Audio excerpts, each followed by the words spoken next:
মই দিখৌৱে কৈছোঁ, ধ্বংসকাৰী নৰসাধককেইটাই মোক ধৰ্ষণ কৰি কৰি গৰ্ভ গেলাই পেলালে।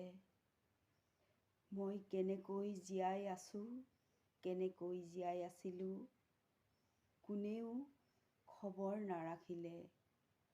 মন্ত্ৰী, MLA, জনসাধাৰণ, কোনো দল সংগঠন কোনেও মোৰ খবৰ নাৰাখিলে। মই শুকাই ক্ষীণাই শেষ হ'লোঁ, মোৰ গৰ্ভ গেলি গেলি শেষ হৈ গ'ল। মোৰ অন্তিম সময়ত এয়া মোৰ প্ৰতিবাদ, যিটো প্ৰতিবাদত মই এই ধ্বংসকাৰীকেইটাৰ কাৰণে শেষ কৰিলোঁ।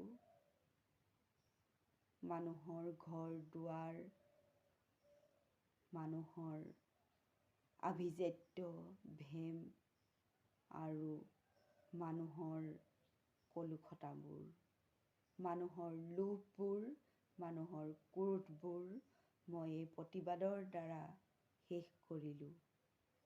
মোৰ প্ৰতিবাদৰ শেষ ভাষা হ'ল বানপানী।